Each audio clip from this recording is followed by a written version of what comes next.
সেদিন অটো করে যাচ্ছিলাম একটা কাজে। অটোতে উঠেই দেখা হয়ে গেল মিতালির সাথে।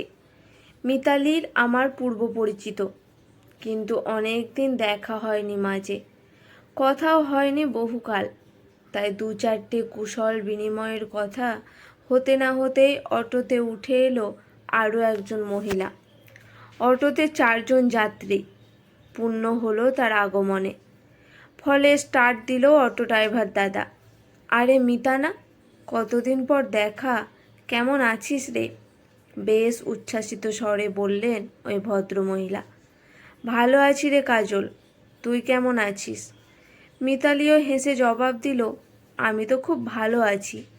ইস, আমি তো ভাবতেই পারিনি এভাবে রাস্তায় তোর সাথে দেখা হয়ে যাবে। সেই স্কুল শেষ হবার পর আর দেখাই হয়নি বল।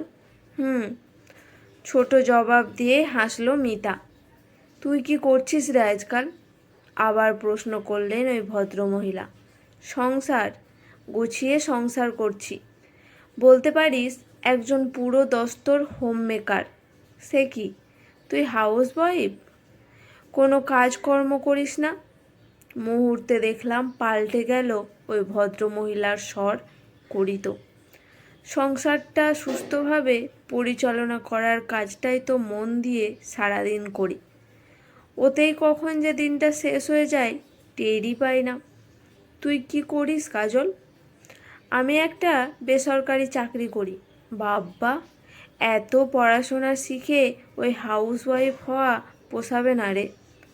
তা তুই স্কুলের পর আর কতদূর পড়াশোনা করেছিলি? ভদ্রমহিলার গলায় ব্যঙ্গ। আমি টের পেলাম সেটা। অদ্ভুত তাচ্ছিল্যও ঝরে পড়ছে স্বরে। কিন্তু মিতালির আগেই এবার কথা বলে উঠলেন অটো ড্রাইভার দাদা। কাজল নামের ওই ভদ্রমহিলার উদ্দেশ্যেই বললেন, নেমে যান দিদি, আপনার স্টপেজ এসে গেছে। ভাড়া মিটিয়ে মিতাকে টাটা করে চলে গেলেন উনি। মিতালি কতদূর পড়েছে ওনার আর জেনে যাওয়া হলো না, কিন্তু আমার জানা ছিল উত্তরটা। আমি জানি ও গ্র্যাজুয়েট। মহিলা চলে যেতেই আমি বললাম, মিতা, উনি কি তোমার স্কুলের সহপাঠী? তাহলে যদি ওনার কন্ট্যাক্ট নাম্বার তোমার কাছে থাকে তো জানিয়ে দিও তুমি অনার্স নিয়ে গ্র্যাজুয়েট হয়েছ। ওনার কথাবার্তায় একটা অদ্ভুত তাচ্ছিল্যের সুর ছিল তোমার প্রতি। মিতা অল্প হাসল, তারপর ধীর গলায় বলল, হ্যাঁ দিদি, আমি হোম মেকার। শুনে ওর বোধ হয় মনে হয়েছে আমি বেশি দূর পড়াশোনা করিনি। আসলে এরকম অনেককেই দেখেছি।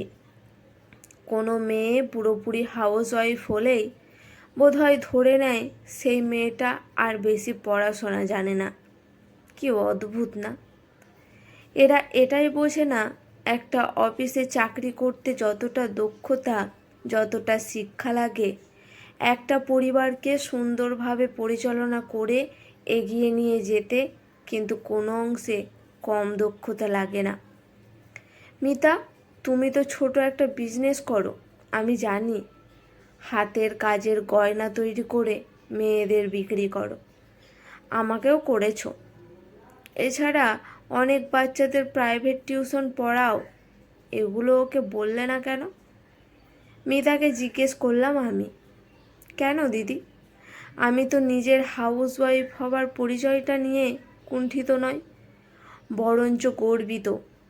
কারণ আমার মধ্যে সে ক্ষমতা আছে যে দিনের সিংহভাগটায় আমি ব্যয় করতে পারি সুন্দরভাবে আমার সংসারটা গুছিয়ে রাখার কাজে। আমি আমার অর্জিত শিক্ষা ব্যবহার করতে পারি আমার পরিবারের মানুষগুলোকে ভালো রাখার জন্য। এতে তো কোনো লজ্জা নেই। তাই জোর করে আমার অন্যান্য কাজের ফিরিস্তি দিতেই যাবই বা কেন?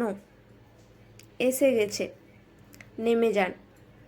অটো দাদার ডাকে হুঁশ ফিরল। দুজনেই নেমে পড়লাম। মিতাকে এগিয়ে গেল ওর গন্তব্যে, আমিও গেলাম নিজের মতো। কিন্তু মাথার মধ্যে ঘুরপাক খাচ্ছিল গোটা ঘটনাটা। সত্যি মিতার বান্ধবী কাজলের মতো বহু মানুষ আছেন আমাদের চারিপাশে, যারা হাউস ওয়াইফ বা হোম মেকারের মতো মানুষদের ছোট করে দেখতে বড় ভালোবাসেন। ভীষণ অমর্যাদা করেন এদের কাজকে, সংসারের প্রতি এদের নিষ্ঠাকে। অনেক তো ভেবেই ফেলেন হাউস ওয়াইফ মানে হয়তো কম শিক্ষিত মহিলা, কিন্তু সত্যি এই ভাবনাটা গোড়াতেই পুরো ভুল। কারণ পেশাগত দিক সামলাতে যেমন দক্ষতা বা শিক্ষার প্রয়োজন, তেমনি সংসার সুষ্ঠুভাবে চালাতেও শিক্ষা এবং দক্ষতার প্রয়োজন হয়। যারা হোম মেকার হয়ে নিজের সবটুকু নিষ্ঠা উজাড় করে দেন, তাদের কাজে কোনো কিছু ঘোষিত ছুটি থাকে না, কোনো নির্দিষ্ট বেতন থাকে না। তাই বছরের সব কটা দিন পরিশ্রম করে যে মানুষগুলো সংসারটাকে সচল রাখেন, সেই সব মানুষগুলোকে যারা ছোট করতে চান, তাদের থেকে বেশি অশিক্ষিত মানুষ বোধহয় আর হয় না।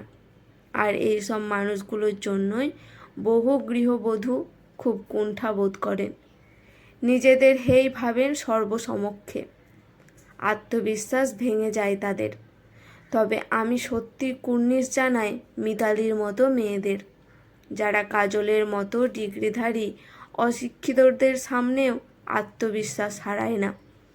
সব হাউসওয়াইফই বোন দিদিরাই হোক মিতালির মতো, তারা সকলেই বুঝতে শিখুক অফিসে গিয়ে কাজ করা আর সংসারে কাজ করা দুটোই সমান গুরুত্বপূর্ণ, কোনোটাই ছোট নয়। তাই একজন কর্মরতা নারী আর একজন গৃহবধূ সমাজে সমান সম্মানের অধিকারী। নিজের যে রকম পরিচয়ই হোক গর্বের, তাকে নিয়ে কুণ্ঠিত হলে চলবে না।